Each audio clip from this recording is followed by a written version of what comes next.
Welcome to video number 11 in the Chronicles of Liberty series.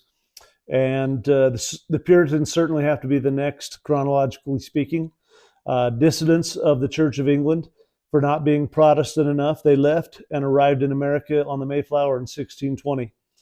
Their hope was to purify the Church of England, and due to increasing pressure by the church and the king over the next 20 years, an estimated 20,000 Puritans made their way seeking freedom and liberties not enjoyed across the ocean. It is reported that they sought religious freedom for themselves, but did not tolerate others. They were quite intolerant, it is reported. I didn't know any of them, but that's what they said. They were hardworking and industrious. It was this combination of religious beliefs and practical skills that those first immigrants sought to build a new society characterized by a simple and pious faith and individual industry, in which all citizens could live freely and modestly in comparative comfort. So this was arguably the very beginning of the American dream. There were many ministers that believed differently. Some would advocate that it was wrong to practice any religion other than Puritanism, and that those who did would be helping the devil, while others like Roger Williams disagreed. He said, forced worship stinks in God's nostrils. He did not believe in forcing others to believe as he did. He thought that killing or punishing in the name of Christianity was sinful. I agree.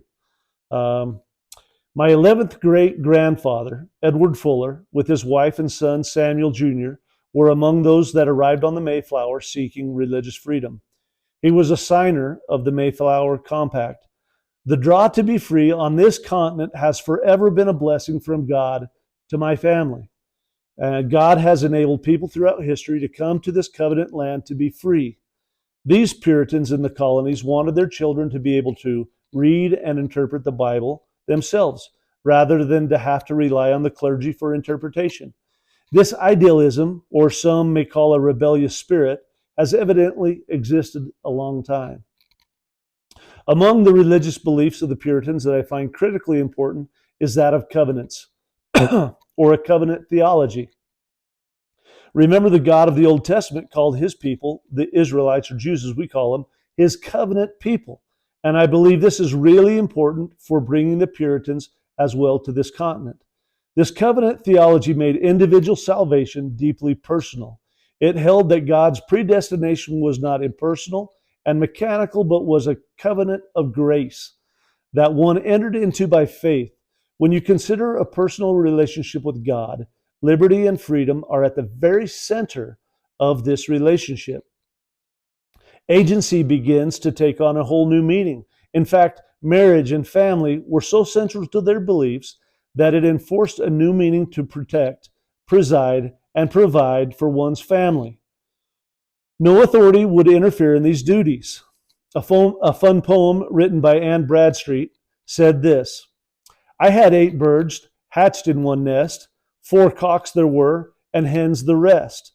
I nursed them up with pain and care, nor cost nor labor did I spare.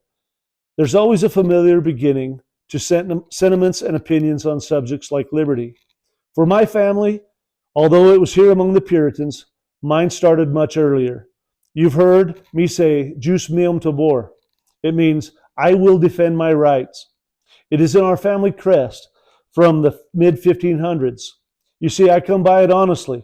This is why I am passionate about this subject, and I hope now as we move into this revolutionary movement of the 1700s, you will each understand your right and responsibility to defend our liberties and maintain our freedoms. Jus meum tabor.